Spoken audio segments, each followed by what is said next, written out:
Prince ordered the peasant girl to hold the raging bull to humiliate her, but she calmed the beast. Before we begin this beautiful period romance story, tell me in the comments where you're listening from. I love knowing where you're joining me from. The fields of Provence glowed under the late spring sun, but that morning the light fell upon noise and laughter, not peace. At the Château de Valmont, tents had been raised, musicians tuned their instruments, and the air smelled of roasted meat and wine. The annual fête drew nobles from miles away. They came to be amused, to gossip, to see who would outshine whom.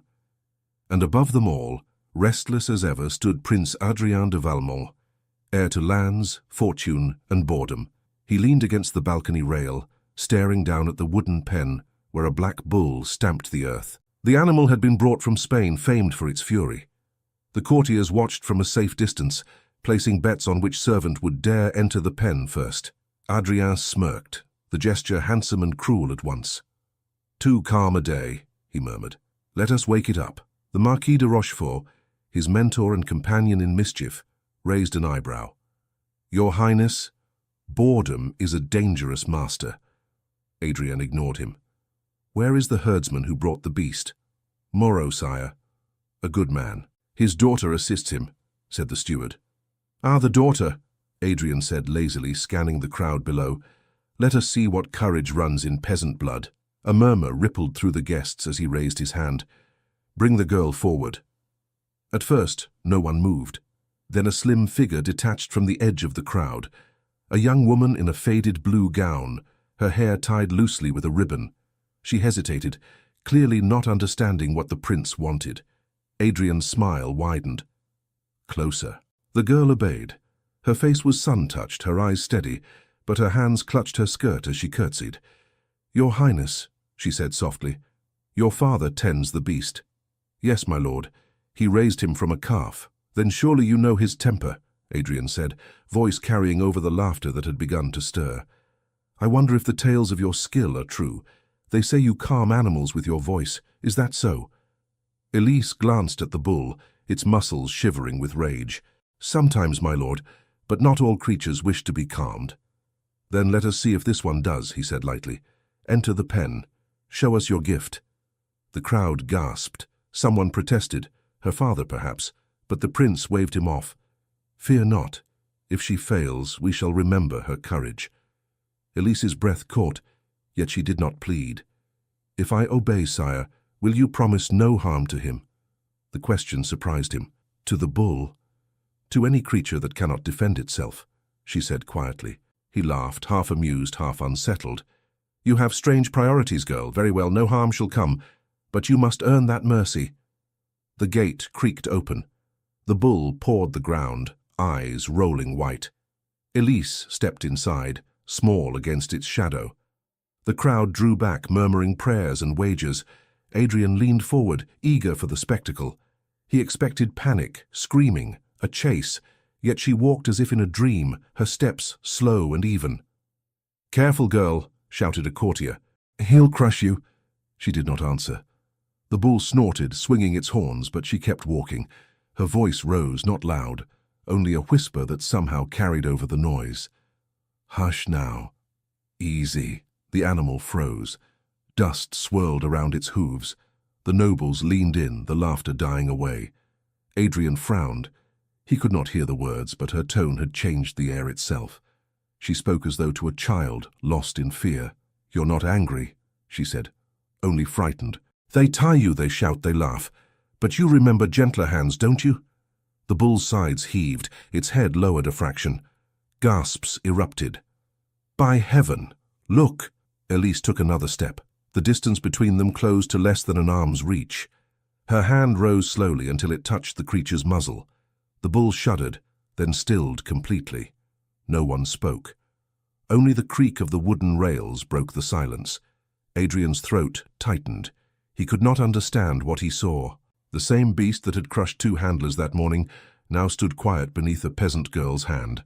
She stroked its brow, whispering something only the bull could hear. The massive head sank lower until it nearly knelt before her. The crowd erupted in cries of wonder. Some clapped, others crossed themselves. The steward fell to his knees, thanking heaven for sparing them. Adrien stood frozen. It was not the miracle that struck him, but the calm in her face. No triumph, no fear, only serenity. When she turned toward him, her eyes met his. For the first time in his life, he looked away. The Marquis de Rochefort spoke softly at his side. "You've found your entertainment, my prince." Adrienne's voice was tight. "It was supposed to be sport. And now?" He said nothing. Elise curtsied to the onlookers and moved toward the gate. The bull followed a few steps, then stopped as her father rushed to open the exit. She smiled faintly at the animal before stepping out. Her father embraced her, trembling. "Child, you could have been killed." She shook her head. "He wasn't angry, Papa. Only frightened." Adrian descended from the balcony, the nobles parting before him. When he reached her, the laughter began again, softer, uncertain. "Well done," he said. "You've given my guests a story to tell." Her eyes met his. "If that pleases your highness, I am glad." Her tone was respectful, but not submissive. It stung him more than open defiance. Duchess Hélène de Montreux approached, her gown sweeping the dust. She was tall, beautiful, and dangerous in her grace. "A charming trick," she said, smiling sweetly. "I did not know the peasants of Provence were trained in sorcery." Elise stiffened. "It was no trick, your grace." "Oh, but surely it must be," Hélène said lightly. "No one so low-born could tame a creature that frightened noblemen, unless, of course, she has other talents." The laughter returned, nervous and cruel. Adrienne frowned. "Enough, Hélène." She looked at him in surprise. "I only meant to protect you, my prince. People will talk." "Let them," he said shortly. But the damage was done. The murmurs spread again through the crowd. Elise turned to go, but a courtier blocked her path, bowing mockingly. "Tell us, sweet girl, what spell did you use?" "A charm, a song." "Only patience," she said, stepping past him, "and a kind voice." Her calm made the mockery feel childish. Adrian watched her retreating figure, feeling a strange unease. Hélène slipped her arm through his. "You are too kind, my dear. You should have her questioned, for the safety of all." He pulled his arm free. "She is harmless." "She embarrassed you," Hélène said sharply, lowering her voice. "Before everyone. Do you not see how they look at you, as if your pride were broken by a peasant's touch?" He turned on her. "Would you rather I let her die?" Her smile faltered, but only for a moment. "If death keeps order, perhaps." He stepped back, disgusted by the words. The Marquis caught his expression and spoke quietly. "The court feeds on cruelty, Adrian. You fed them well today, now they'll crave more." The prince looked again toward the pen. The bull still stood quietly, head bowed as if waiting for her return. That night the laughter continued in the banquet hall, but Adrian heard none of it. The image of the girl's hand resting on the beast haunted him. He excused himself early, walking alone through the empty corridors. Outside, the fields lay silver beneath the moon. He saw her in the distance, walking beside her father's cart, leading the bull back to the pasture. She moved with the same calm, her steps light on the earth. He should have returned to his guests.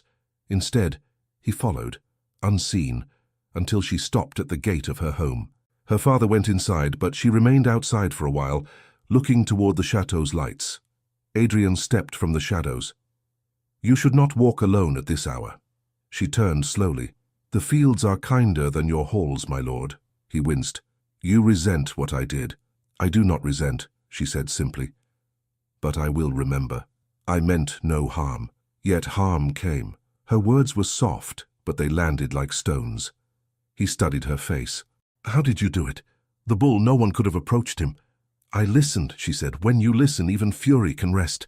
He had no answer.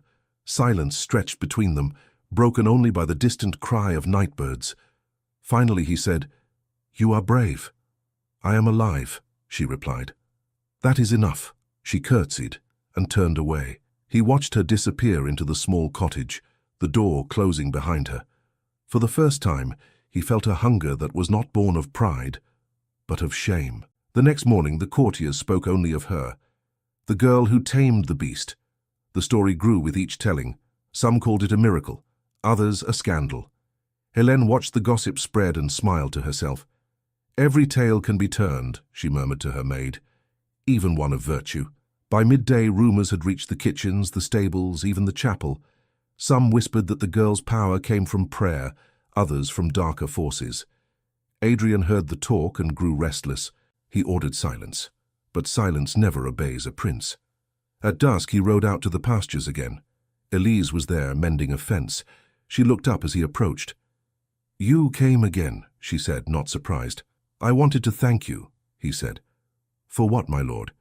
"For showing me something I did not know existed." She smiled faintly. "Kindness?" "Humility," he said.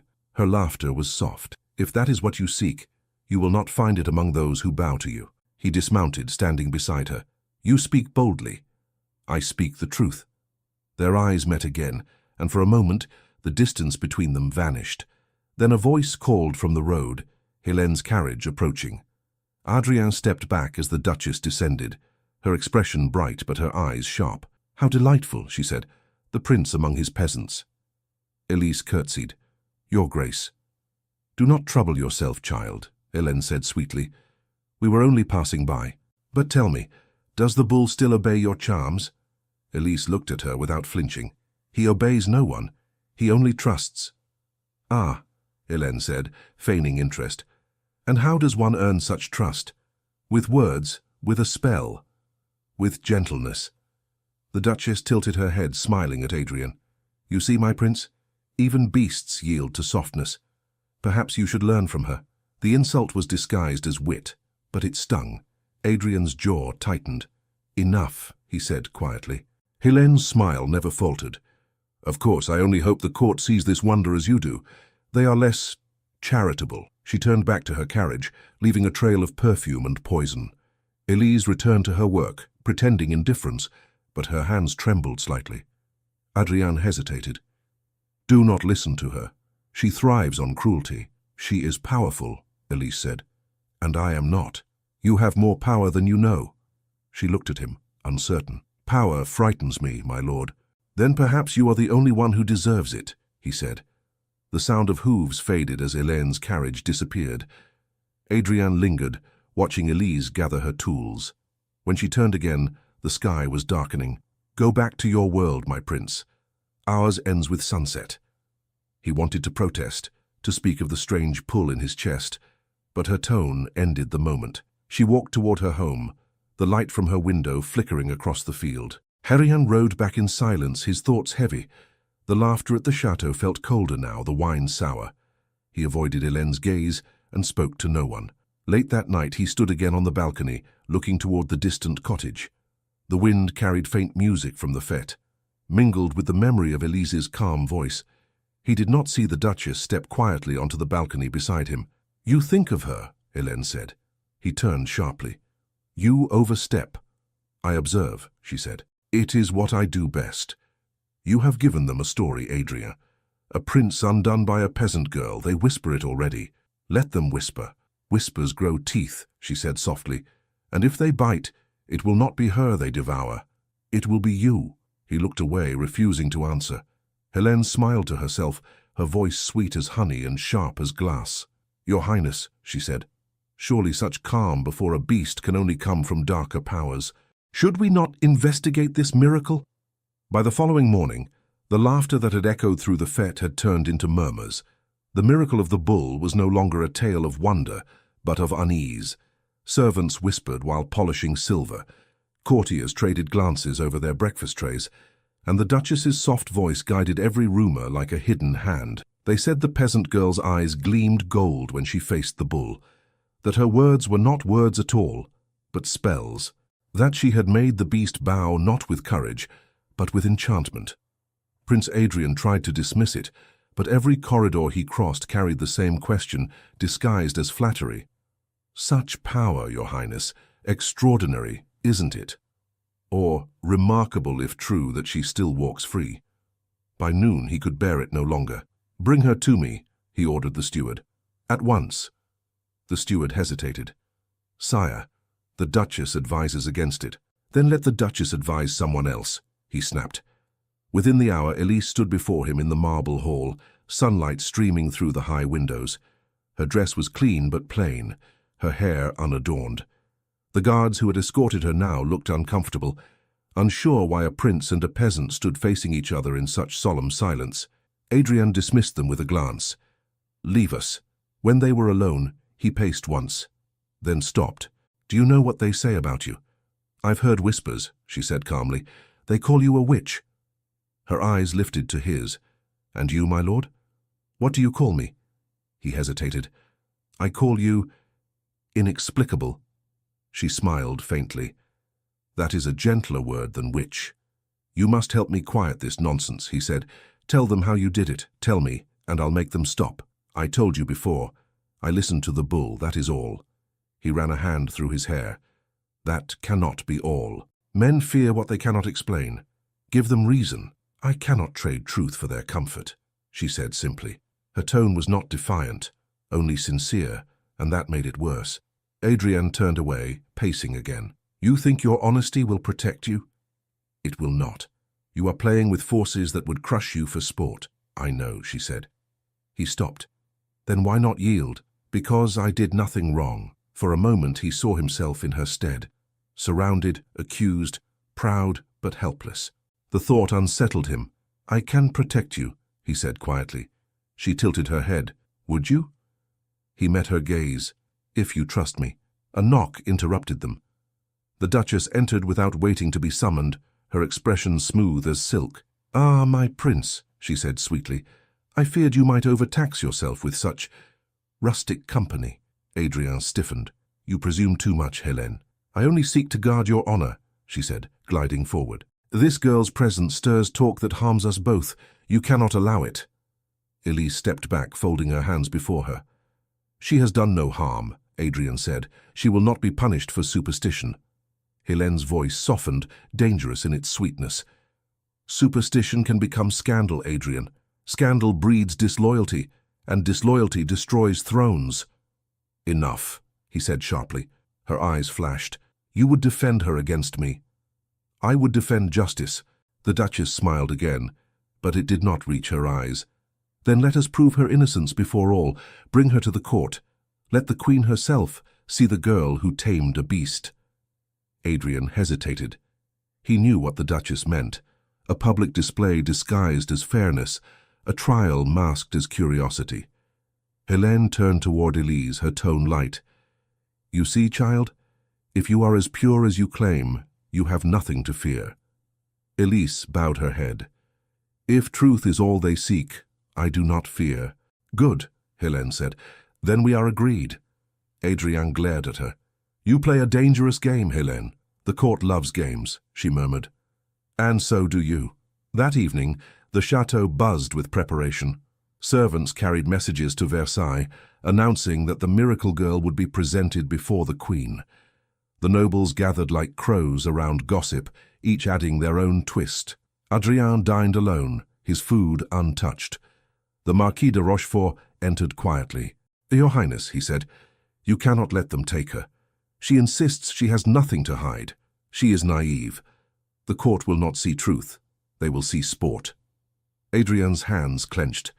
Then I'll go with her, Rochefort sighed. And when the Queen asks why a prince defends a peasant, what answer will you give?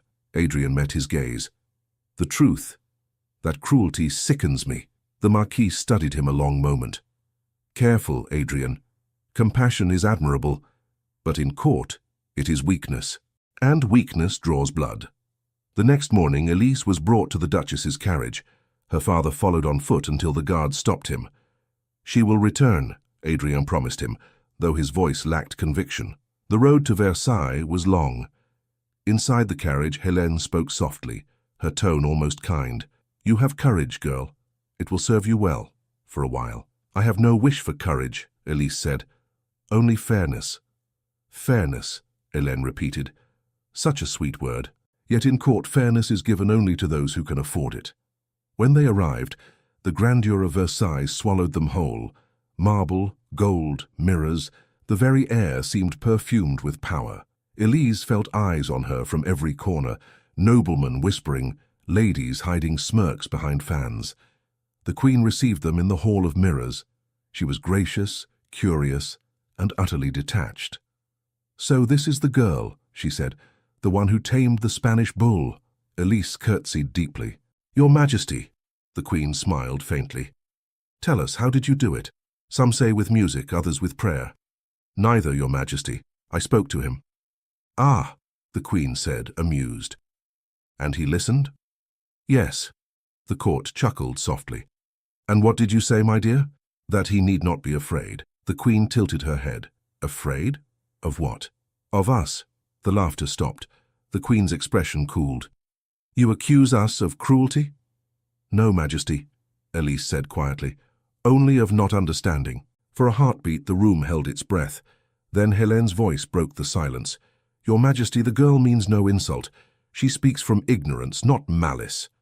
The Queen waved a hand, half bored, half intrigued. So she tamed a bull with pity. Very poetic. Still, I wonder, should we test this power of hers again? Adrian, standing among the nobles, stepped forward. That will not be necessary. The Queen raised an eyebrow. You object, my prince. I object to cruelty disguised as curiosity, he said. Murmurs spread. The Queen smiled thinly. You speak boldly, Adrian. The court enjoys boldness, but only from those who understand its cost. He bowed slightly. Then let the cost be mine. Afterward, in the garden, Elise found him waiting by the fountains. The moonlight rippled across the water, the noise of the court fading behind them. You should not have spoken, she said softly. They will turn against you. Let them, he said. I cannot stand by while they mock what they do not understand. She looked at him, uncertain. Why do you care? I do not know, he admitted. Perhaps because you remind me of something I once wished to be. Her brow furrowed. And what is that? Honest. They stood in silence for a moment. The night smelled of jasmine and distance. You risk too much, she whispered. And you risk nothing. I risk everything, she said. But not for pride. He stepped closer, voice low. Then for what? For peace, for truth, for the right to be left alone. He wanted to reach for her hand, but stopped himself. You deserve more than peace. I deserve to live without fear, she said. Before he could answer, footsteps echoed on the marble path. Helene appeared, her gown glinting under the lamps. My prince, she said smoothly. The Queen summons you. Adrienne straightened, but her eyes flicked to Elise. The girl too, of course. In the audience chamber, the Queen's tone had changed. Her amusement was gone, replaced by curiosity laced with danger. We have considered the matter, she said. Some find your tale charming, others unsettling. It is whispered that your gift may not come from heaven. Elise knelt. I have no gift, Majesty. Only patience. The Queen studied her. You would not lie to me, would you? I would not lie to anyone. A courtier whispered something behind a fan. The Queen smiled faintly. Such confidence for one of your station. Tell me, girl, would you dare speak to me as you did to the bull? Adrian's heart pounded. Majesty, hush, Adrian, the Queen said. Let her answer. Elise raised her eyes. If your Majesty were frightened, yes. The room went still. Then laughter rippled again, sharper this time. The Queen leaned back. A philosopher in rags. How diverting. Helene stepped forward, feigning concern. Your Majesty, perhaps the girl is not wicked, only misguided. A few days in reflection might cool her pride. The Queen nodded absently. Yes, a gentle confinement. The tower by the river is empty, is it not? Adrian stepped forward. Majesty, that is unjust. The Queen's gaze hardened. And you, my prince, forget yourself. You speak as though for a lover, not a subject. The words struck like a blade. Gasps fluttered through the court. Adrian froze. I speak for reason, he said. For rebellion, Helene murmured. The Queen's tone chilled. Enough. The girl will remain in custody until we determine her innocence. If you object, Adrian, you may join her. Silence fell. Elise turned her head slightly. Do not, she whispered. He swallowed hard, forcing calm. I will obey, Majesty. Good, the Queen said, dismissing them. Let her learn humility. And you, discretion. Guards approached. Elise rose without protest, her face pale but composed. Adrian could not move as she was led away. Only when the great doors closed did he find breath again. Helene stepped beside him, her voice soft enough for only him to hear. I warned you, the court devours sentiment, you should have listened. He turned to her, anger burning behind restraint. You did this. I saved you, she replied. From yourself. He stared after the closed doors. Somewhere beyond them, chains were being locked. Rochefort appeared at his side, grave and quiet. "It is over, Adrien. Let it go." He shook his head. "No, this is not justice. It is the world you were born into." "Then I will unmake it," he said. Rochefort exhaled slowly. "Careful. Words like that have a way of changing lives." Adrien looked once more toward the door. The echo of her calm voice filled his mind, the memory of her hand on the bull. "If this is justice," he whispered, "then I will undo it, even if it costs me the crown." Rain swept over Versailles the night Elise was locked in the tower. It drummed against the stone walls, soaking the courtyard below and the guards huddled under their cloaks. Inside the narrow cell, she sat by the small window, her hands folded on her lap. There was no fire, no comfort, only the faint scent of damp straw. Yet she felt calm. The fear others expected from her did not come. She had lived her whole life close to silence. She knew how to survive it. At dawn, the door opened. A guard brought bread and water, glancing at her with something like pity. "Forgive me, mademoiselle," he said.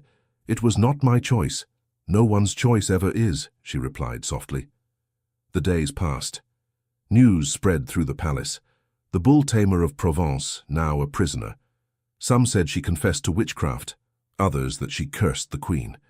None of it was true, but truth mattered little. Each whisper fed the next, and the story grew until even those who pitied her began to doubt their pity. Prince Adrien spent those days in torment. He attended councils, smiled when required, but his mind was in the tower by the river. Helene noticed. She had expected regret, not rebellion.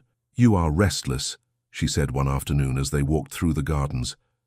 "I am angry," he answered. "At me?" "At everyone." She touched his arm lightly. "Anger burns quickly, my prince. Better to let it die before it consumes you." He shook her off. "You would have me cold like you." Her lips curved. "Cold survives." He turned away, but she followed. "You can still save yourself, Adrien. The queen already doubts your loyalty. Kneel, apologize, and distance yourself from that girl. It will pass." "And what of her?" "She will fade. People like her always do." He faced her, eyes dark. "Then let them fade me instead." That night, he went to Rochefort's chambers. The older man sat by the fire, reading. "You've decided," Rochefort said before Adrien even spoke. "Yes. You plan to free her. I plan to correct a wrong." "Which is the same thing," Rochefort said, closing the book. "You realize what it means: treason, exile, maybe death." Adrien smiled faintly. "For once, I would rather be guilty than silent." Rochefort poured wine, handed him a cup. "Then you'll need help. The guards can be bribed. The tower door is old. The river runs fast but shallow this season." Adrien looked at him with surprise. "You've thought of everything." "I've served this court too long not to know its cracks," the Marquis said. "But mark me, Adrien. Once you step through that door, there's no return. I have no wish to return." The next night, under a sky torn by clouds, Adrien moved through the shadowed corridors. A hooded cloak hid his face. Rochefort waited by the stables, holding 2 lanterns. "The guards have been sent to the far gate," he whispered. "You'll have half an hour." They crossed the courtyard in silence. The tower loomed ahead, its small window glowing faintly. Inside, Elise stirred, hearing footsteps on the stair. The key turned. The door opened. She rose, expecting another guard, but the figure who entered stopped her breath. "Your Highness," she whispered. He stepped closer. "Quiet. There's no time." "What are you doing here?" "Undoing what I allowed." "You cannot." "I already have." He handed her a cloak. "Put this on." She hesitated. "If they catch you, then let them. But you must go." He reached for her hand. She did not pull away. "Why?" she asked. "Because I cannot stand knowing you suffer for my pride." The door creaked again. Rochefort appeared. "We must move." They followed him down the spiral stairs, the echo of their steps drowned by the wind. At the base of the tower, the gate stood open. One guard slumped against the wall, snoring deeply from the wine Rochefort had given him. "Come," the Marquis said. They crossed the courtyard, slipping through a side gate to the riverbank. A small boat waited, hidden among reeds. The rain had stopped, leaving mist that clung to their faces. Elise looked back once. The palace loomed above the fog, golden even in darkness.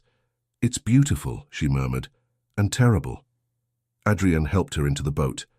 "It's a prison with mirrors," he said. "Nothing more." Rochefort pushed the boat from shore. "I'll mislead their trail. You'll reach the south road by dawn." Adrien gripped his arm. "You've done more than I deserve." The Marquis smiled sadly. "Deserve has nothing to do with it. Go." The river carried them silently. For a long time neither spoke. The only sound was the creak of wood and the distant cry of an owl. At last Elise said, "You risked everything." "So did you," he answered. "I had no choice." "Neither did I. Not anymore." The faintest smile touched her lips. "You speak like a man who's lost his title. Perhaps I have found something better." She looked away, uncertain. "What will you do now?" "Take you home. Then vanish, perhaps. The court will not rest. You cannot vanish, Adrien. You are their prince." He shook his head. "Not anymore. A crown means nothing when it stains your soul." They drifted beneath a bridge, the shadows hiding them. Dawn painted the horizon grey and pale. When they reached the far bank, he tied the boat to a tree and helped her ashore. "We ride from here," he said. 2 horses waited, tethered under a willow. They rode south, through quiet villages still asleep. The fields spread wide, washed clean by the night's rain. Elise's hair, loosened by the wind, caught faint glints of light. "You could still return," she said at last. "And leave you to them? I am no one of importance." He looked at her. "You are the only one who made me see myself." They stopped by a small chapel at the edge of the road, its roof half collapsed. He dismounted, leading his horse under the eaves. "We'll rest here until nightfall." Inside, the air smelled of dust and old prayers. A single candle burned before the altar, left by some traveller. Elise knelt, not to pray, but to breathe. "What now?" she asked. "We go to Provence," he said. "Your father will hide us until I find a way to keep you safe." She shook her head.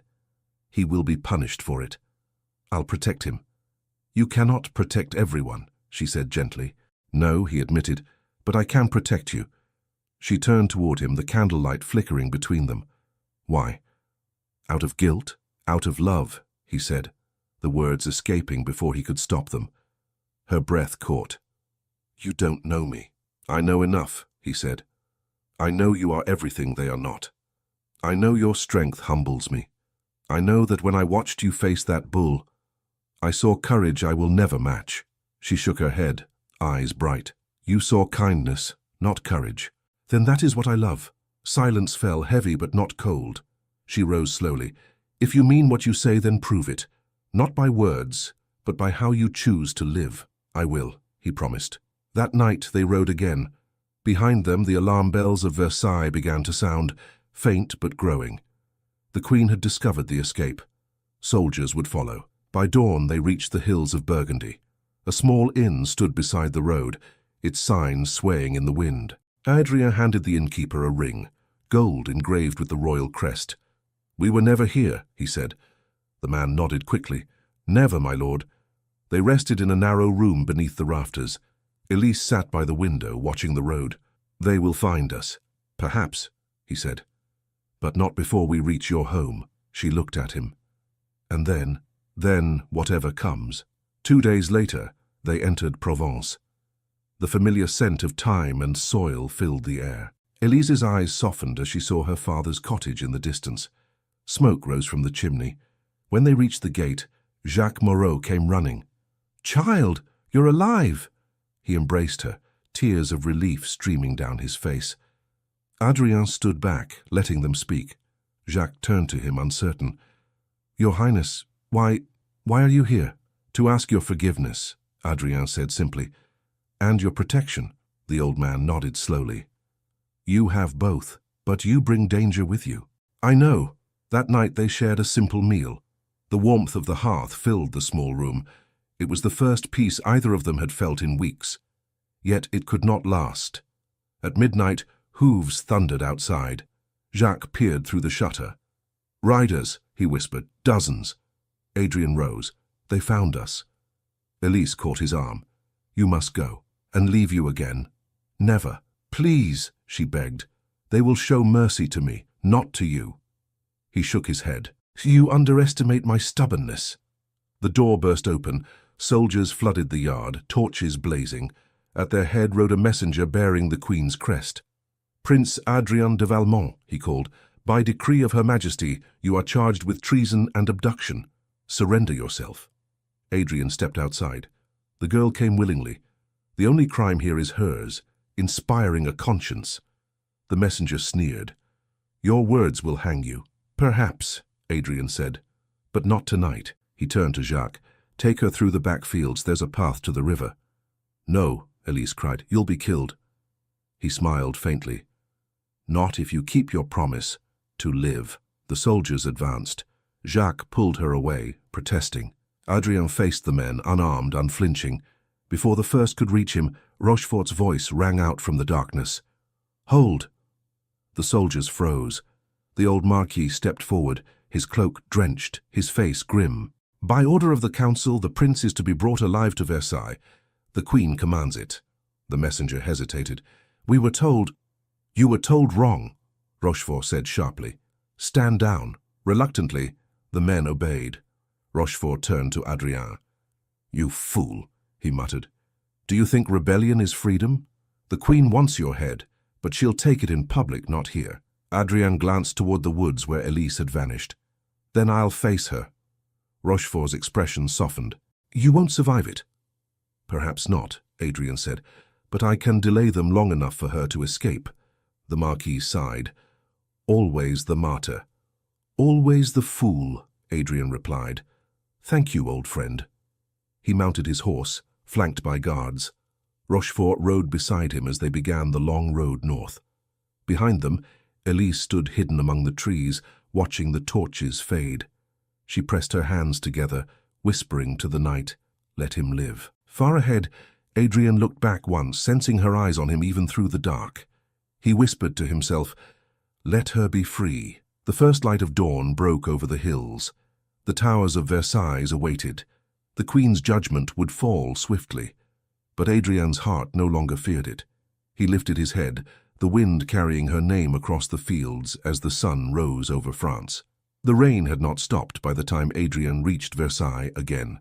The guards dragged him through the gates, mud splashing over his boots, his wrists bound but his head held high. Inside the palace, chandeliers still burned, and laughter still echoed in the corridors. The court had been waiting for its spectacle, the fallen prince who had betrayed his crown for a peasant girl. The Queen sat upon her throne in the Hall of Justice, surrounded by nobles whispering behind jeweled fans. Her expression was calm, but her eyes gleamed with calculation. Beside her, Duchess Hélène stood like a statue carved from ice. Adrien was forced to kneel. "Prince Adrien de Valmont," the Queen said slowly, "you stand accused of defying royal command, aiding the escape of a prisoner, and disgracing your house. What say you?" He looked up. "I say your Majesty mistakes conscience for defiance." A wave of murmurs filled the hall. The Queen raised one delicate hand. "You speak boldly for a man in chains." "I speak plainly for a man who has nothing left to lose." Hélène's voice cut through the whispers. "Nothing left to lose, Your Majesty, except perhaps his life. The people already gossip. They call her his enchantress." The Queen turned to Adrien. "Is that what she is to you? An enchantress?" He met her gaze. "She is the first honest soul I have known." The Queen's lips curved faintly. "Then honesty has ruined you?" "If so," he said, "then I am grateful for my ruin." A silence followed, heavy as thunder. Then the Queen nodded to the guards. "Take him to his chambers. He will await judgment there." Hélène watched as they led him away. When the doors closed, she approached the throne and spoke softly. "Majesty, the people whisper already. His punishment must be swift." The Queen's gaze was distant. "Not yet. The court grows restless. Let them hunger for his fall. It will make the lesson stronger." That night, Adrien was locked in his room, once his sanctuary, now a prison. Rain beat against the windows. Rochefort slipped in through a side door, his cloak dripping. "They mean to break you publicly," the Marquis said. "I know. I can still help you flee. There are ships waiting on the coast." Adrien shook his head. "Not without her." Rochefort sighed. "The girl vanished into the countryside. They search every road. If she's wise, She'll hide forever. She won't, Adrian said. She'll come. Rochefort looked at him, pity softening his voice. You speak as though fate obeys your heart. She always has until now, Adrian said quietly. In the hills of Provence, Elise lived in hiding with her father. The soldiers had left, but fear remained. She rose before dawn each day, tending to the cattle, pretending life could return to what it had been. Yet every sound from the road made her heart twist. One morning a messenger appeared, a boy no older than 15, soaked to the bone. You are Elise Moreau? He asked breathlessly. Yes. He handed her a folded parchment. From the Marquis de Rochefort. He says it is urgent. Her hands trembled as she broke the seal. The message was brief. He lives. He will not beg. If you would save him, come. Her father tried to stop her. Child, they will take you again. I cannot let him stand alone, she said. The next night, she left under cover of darkness. The roads were muddy, the journey long, but she did not stop. When she reached the outskirts of Versailles, dawn was breaking, pale and cold. She hid in the stables of a nearby inn until evening, then sought out Rochefort. He opened the door to his chambers and froze. By heaven, you are either braver or more foolish than I thought. Where is he? She asked. Under guard. The Queen will pass judgment tomorrow. Then I must see him tonight. He hesitated. You'll be caught. Then let me be. Rochefort studied her face and saw no fear there, only resolve. Very well, he said. Come. They moved through secret corridors the Marquis had learned over years of service. At last they reached a narrow passage leading to Adrian's chamber. Rochefort whispered, You have 1 hour. When she entered, Adrian was standing by the window, staring into the rain. He turned, disbelief flooding his face. Elise! She crossed the room before he could speak again. You should have run, she said. I couldn't. You risked everything. So did you. For a moment, neither spoke. The silence between them was full of all the words they had left unsaid. She took his hands, feeling the roughness of the rope still etched into his skin. You must leave tonight. Rochefort can help you. I will not flee alone, he said. If I go, it is with you. Then we go together, she whispered. The door creaked. Rochefort entered, his face grim. If you mean to leave, now is the time. The guard will change within minutes. Adrian grasped his arm. How can I repay you? Live well, Rochefort said. That will be revenge enough. They moved swiftly through the shadowed corridors, slipping past servants who bowed without meeting their eyes.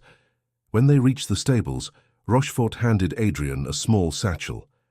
The road west is clear. Follow the river until it bends. After that, you are ghosts. Elise mounted first. Adrien looked back at the palace one last time, its lights shining through the rain. Goodbye, he said under his breath. They rode through the night.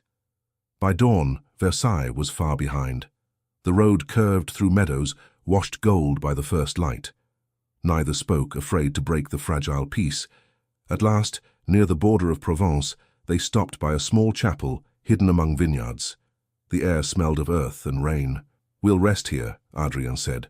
Inside, the chapel was quiet, its walls cracked but standing. A priest, old and half-blind, looked up from sweeping the floor. Travelers? He asked.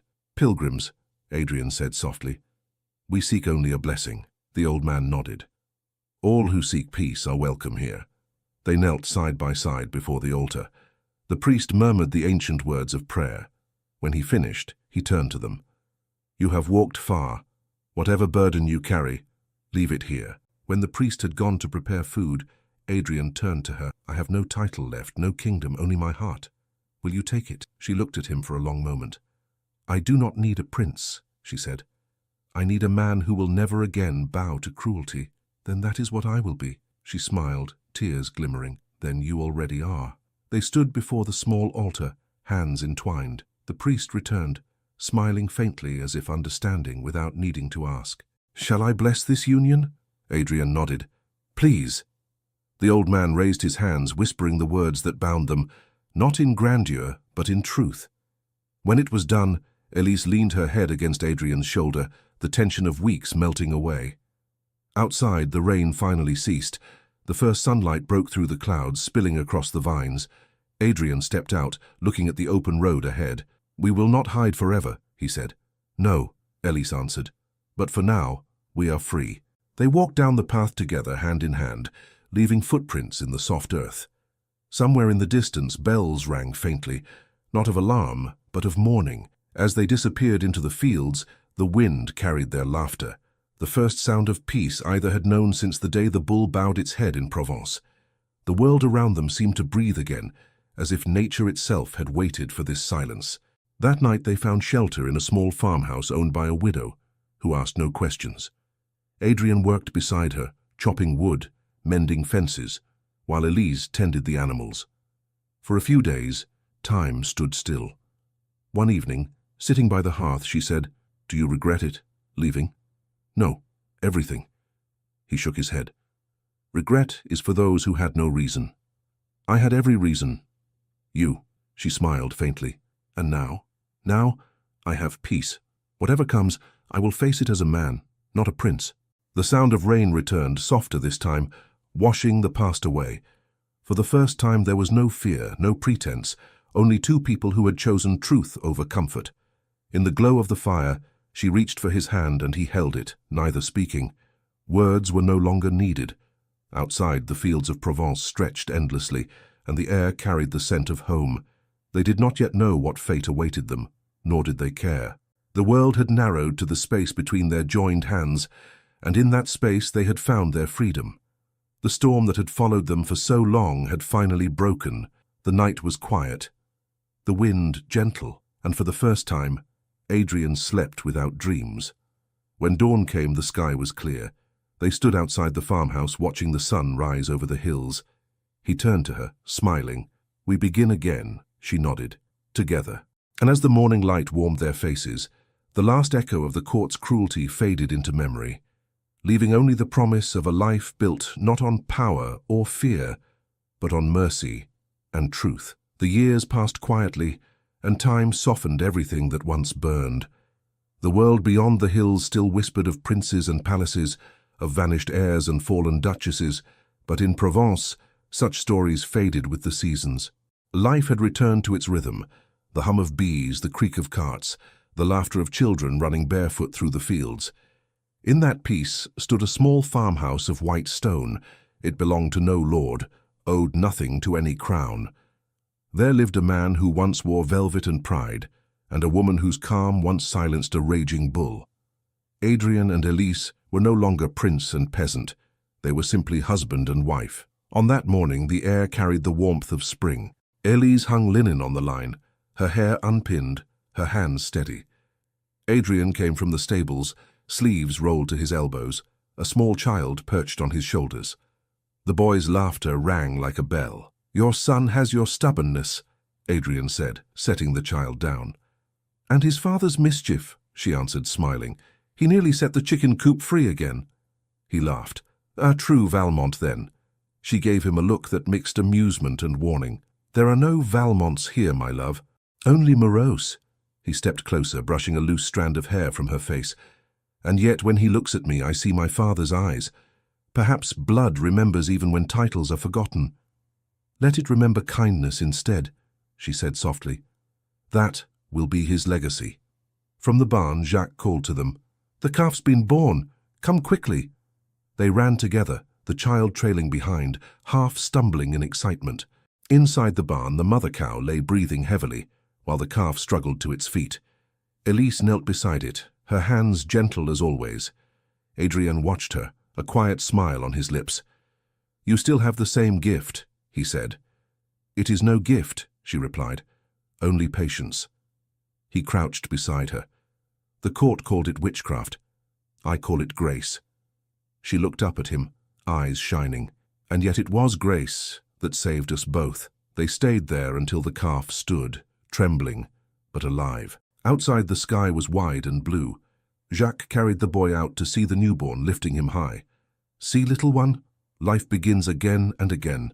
Adrien took Elise's hand as they stepped into the sunlight. "I used to think happiness was something a man claimed by force," he said. "Now I know it's what remains when pride is gone." She squeezed his fingers. "Then we have all we need." Later that day, they went to the village. It was the day of the spring fair, and people from nearby farms had gathered in the square. Music floated through the air, fiddles and laughter mingling like the scent of bread and flowers.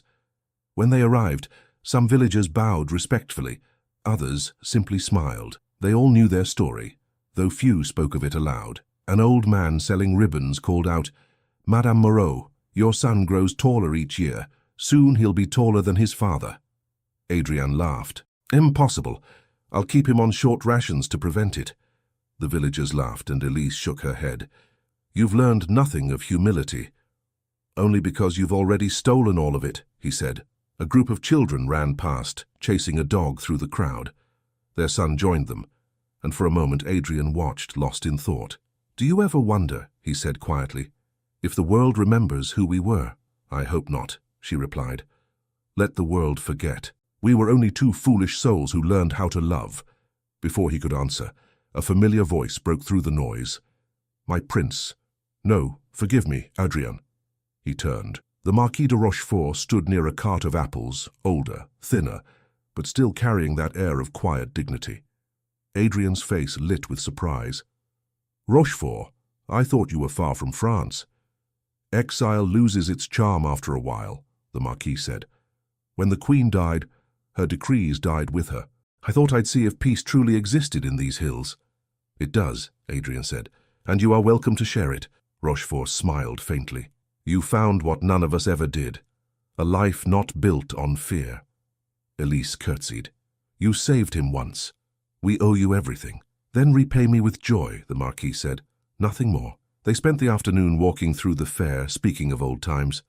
Rochefort told them the court had changed. Hélène's ambition had ended in disgrace. Her title stripped, her influence gone. "The world has a way of bowing sooner or later," he said. Adrian looked at Elise. "Even beasts can learn gentleness," he murmured. The Marquis nodded, understanding the unspoken memory. As evening fell, the fair quieted. Lanterns were lit, casting warm light over the square. Musicians began a slow tune. Adrian turned to Elise. "May I have this dance, Madame Moreau?" She laughed softly. "You dance? You'll step on every foot in Provence." "I'll risk it," he said, offering his hand. They moved to the center, and the crowd made room. The melody was simple, the rhythm steady. He guided her clumsily at first, but soon they found each other's rhythm, their laughter blending with the music. Rochefort watched from a distance, a faint smile on his face. When the song ended, the crowd applauded. Adrian bowed playfully. "You see, even a fallen prince can keep his balance once in a while." Elise leaned close, whispering, "Only because I guide you." He kissed her forehead. "As you always have." The fair ended with a small fireworks display, sparks rising against the dark sky. Their son sat on Adrian's shoulders, clapping at each burst of color. Elise rested her hand on Adrian's arm, her eyes reflecting the light. "Do you think he will ever know who you were?" she asked. "Only who I became," Adrian said. "A man who loved his family more than his crown." That night they walked home along the river. The water shimmered beneath the moonlight, calm and endless. "Do you remember the night we crossed this river?" Elise asked. "How could I forget?" he said. "You were braver than I was." "I was terrified," she admitted, "but I followed your voice. And I followed your courage." They stopped near the willow tree where they had tied their boat all those years ago. The bark had grown thick, the branches heavy with leaves. He looked at it, smiling. "Even the tree remembers." She stepped closer, resting her head against his chest. "So do I." He held her, the scent of her hair mingling with the night air. "You turned my life into something real. I once ruled a land, but it was empty. Now I tend fields, and I am richer than any king." She looked up at him. "You speak as if we have conquered the world." "We have," he said. "Ours." The next morning they rose early to tend the fields. The air was fresh and the hills glowed gold under the rising sun. Adrian led the oxen while Elise scattered seed. Their son ran between them, chasing butterflies, his laughter echoing across the land. As they worked, the sound of hooves approached. A messenger rode up carrying a scroll sealed with wax. Adrian frowned, taking it. "Who sends this?" he asked. "The Royal Council," the messenger replied. "A decree." Adrian broke the seal and read silently. Then he laughed. Elise looked at him. "What is it?" "The crown offers to restore my title," he said. "They call me back to court." She froze. "And will you go?" He crumpled the parchment and tossed it into the fire pit. "No throne can tempt me now." She smiled with relief. "Then it is truly over." "It ended the day you forgave me," he said. That evening the villagers gathered at their farmhouse. Word had spread that the prince refused the crown. They came with wine, bread and flowers, filling the air with laughter. Someone brought a small statue carved of wood, a bull bowing before a woman's gentle hand. They placed it by the doorway as a gift. Adrian touched it, his eyes soft. He remembers too. Elise stood beside him, their child asleep in her arms. The light from the hearth danced over their faces. Rochefort raised his cup. "To mercy," he said. "May it rule longer than any king." "To mercy," they echoed. As the night deepened, the guests drifted away, leaving only the sound of crickets and the crackle of fire. Adrien sat beside Elise, his arm around her shoulders. "Do you ever miss it?" she asked quietly. "The court." He shook his head. "No, it was all noise and shadows. Here everything speaks the truth." She looked toward the door, where the wooden bull stood in the glow of the firelight. "Do you think our story will be remembered?" He smiled. "Perhaps, but not for who we were, for what we became." She turned to him. "And what is that?" He kissed her gently. "Free." Outside, the wind stirred the vines, whispering through the fields. The stars spread wide above them, endless and bright. Their son stirred in his sleep, murmuring softly, and Elise brushed his hair from his face. Adrien watched her, a quiet awe in his eyes. "When I met you, I thought you were born to humble me. Now I know you were born to save me." She smiled.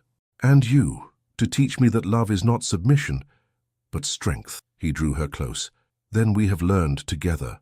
The flames flickered lower, painting their faces with warmth. In the hush of that night, time seemed to pause, the world reduced to heartbeats and breath. From the open window, the sound of the river drifted in, steady and calm, carrying away the last echoes of the past.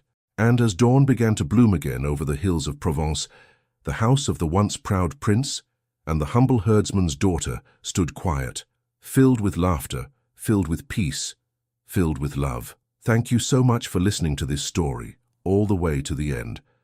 We hope it moved you as much as it moved us while telling it. We'd love to hear your thoughts.